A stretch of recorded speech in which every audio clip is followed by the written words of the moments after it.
Welcome to MyLITV. From Manhasset to Montauk, we have traveled our communities to bring you the following events. I'm your host, Waldo Cabrera. MyLITV starts now.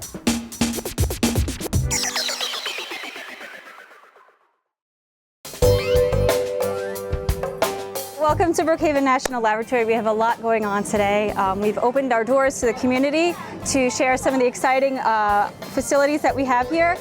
We are spotlighting two facilities today. One is the National Weather Service, and then the other is the Science Learning Center. This is our third Sunday of 4 this year. And our mission, our goal is to bring the community into the lab to see all the exciting things that we're doing, our passion for discovery. So last year, the Family Fun Day alone, we had over 2,000 people. Mission of the Weather Service is the protection of life and property and the enhancement of our economy through the issuance of accurate and timely outlooks, watches, and warnings. We have been on the grounds of Brookhaven National Lab since 1993. Our service area basically includes Northeast New Jersey, the Lower Hudson Valley, New York City, Long Island, Southern Connecticut, and all the bodies of water in between, representing a population of about 18.6 million people, or about 7% of the U.S. population. Outside the building, we have a Doppler radar, which is constantly monitoring the weather in the area. We use that to monitor when precipitation's coming in.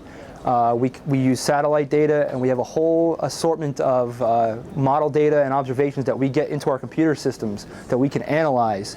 The 3 screens in the center, that is our data display system. It's called AWIPS.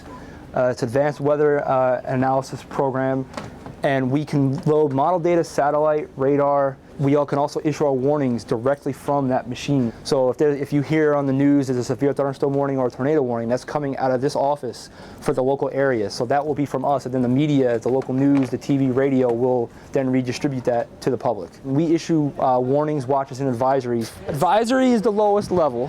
What does that mean? Well, there's a threat of significant weather, but harm to life may be low. The watches that we do issue, we'll typically issue those several hours in advance of the actual potential or actual time frame when there could be significant severe weather. Could be a threat to life depending on the type of severe weather it is. If a tornado warning, obviously you want to take the necessary precautions to take safety and take cover. We'll issue the warnings when that threat is imminent. There could be a tornado on the ground or a tornado possible, or severe thunderstorm maybe moving in within the next 10 to half hour. WX2 OKX is on the air. Doing the National Weather Service from Upton, Long Island, calling CQ and standing by. We are the contact point for the National Weather Service to the local Skywarn community. Whenever the National Weather Service puts out their announcements and they'll give us warnings or watches, that tells all the Skywarn personnel to observe what's around them and report those.